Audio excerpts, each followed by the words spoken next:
Here's a scenario. You're standing in the rain without an umbrella because it was supposed to be sunny. You're late for an interview that could change your career. Your phone just died. The bus splashed muddy water across your only clean suit. In this moment, what are you likely experiencing? Anxiety? Frustration? Misery? Whatever the experience, most people would say it's because of the situation. They're wrong. The situation is just a set of circumstances. Your anxiety, your frustration, or your misery is up to you. Hey there, it's me, Core, and you're listening to Exercising Self-Control from Fitness to Flourishing. You choose how you experience reality. It may feel as if your experience is happening to you, but it is your creation. I'm not saying you create your circumstances necessarily. There are countless contributing factors that yield your circumstances. You are an important factor in creating those circumstances, arguably the most important factor, but far from the only one. However, when it comes to your experience of the circumstances in your life, you are the deciding factor. Your circumstances are the raw material you use to create your experience. Consider these scenarios. In traffic, is the gridlock making you stressed? No, it doesn't have that power. Traffic happens, but it doesn't dictate your experience. You choose to be stressed when you're in traffic. You choose to let the circumstances direct your attention to stressed thoughts, imaginings, or memories.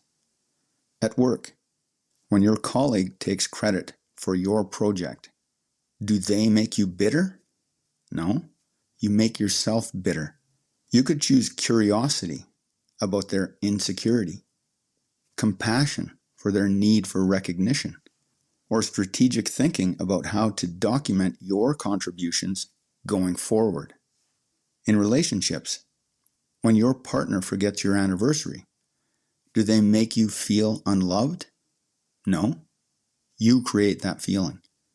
You could choose to see it as simple human forgetfulness, an opportunity to communicate your needs, or a chance to model the thoughtfulness you'd like to receive. Facing loss, when you receive difficult news or experience the death of a loved one, does the situation determine your experience? Even here, especially here, you retain choice.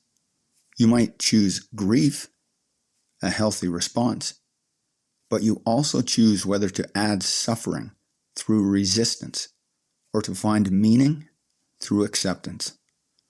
There is nothing in the external world that can determine your experience with absolute certainty. That's up to you. When it comes to your experience, there is no authority higher than your own choice. How consistent are you with the person you aspire to be, regardless of the circumstances?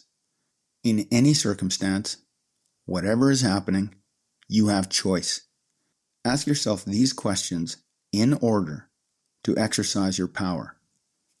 1. What am I experiencing in this moment? This clarifies your current reality and the choices you are making to create your experience. 2. What would I prefer to experience? This directs your awareness to the options you have. There are always options. 3. What is my choice? This focuses on the new choice you're making to change your experience. And 4, why am I choosing this? This gets to the reasoning behind your choice. You accept and acknowledge the choice is yours, and you have reasons for making it. Know your current experience, know your preferred experience, and take the responsibility for making different choices to move from one to the other. As Epictetus, the ancient Stoic teacher, put it, begin quote, "For you yourself are neither flesh nor hair, but choice. And if you render that beautiful, then you yourself will be beautiful." End quote. The reason to choose self-responsibility for your own experience isn't philosophical, it's practical. Consider the alternative.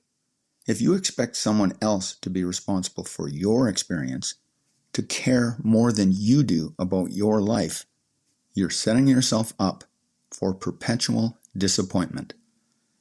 What if no one volunteers to help you? What if they're too busy managing their own experience? When you abdicate responsibility for your experience of life, you become a victim of circumstance.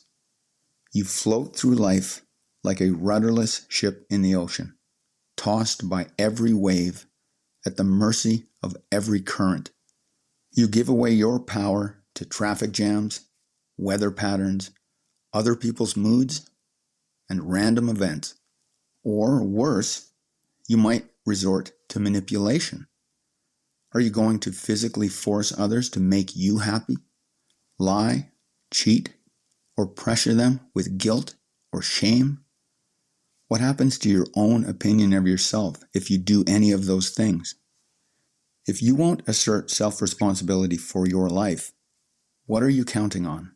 Who or what do you imagine will come to your rescue?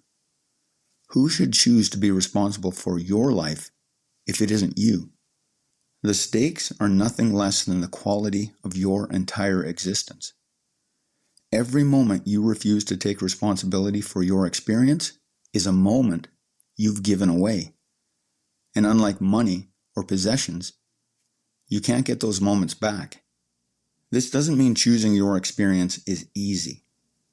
When faced with loss, injustice, or injury, choosing your response requires tremendous courage and practice. Clinical depression, anxiety disorders, and other mental health conditions are real and may require professional support.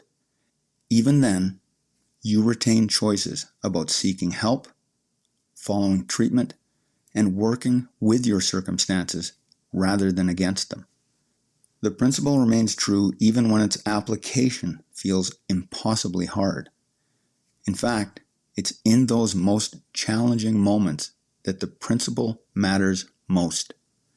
If you aren't willing to pay the price in thought, effort, and engagement to create the experience you prefer, no one else will pay it for you. Your happiness, your peace, your sense of meaning and purpose, these are your responsibility. Your experience is the blank page. The question isn't whether you'll write your life story. You are already writing. The question is whether you will write with full awareness it's your story, or pretend circumstances hold the pen and you have nothing to do with it. To put a spin on an excellent idea from the comic book Spider-Man, with great responsibility comes great power. And there is no greater responsibility than self-responsibility. It's also the greatest power. This power has always been yours. That's it for today. Catch you next time.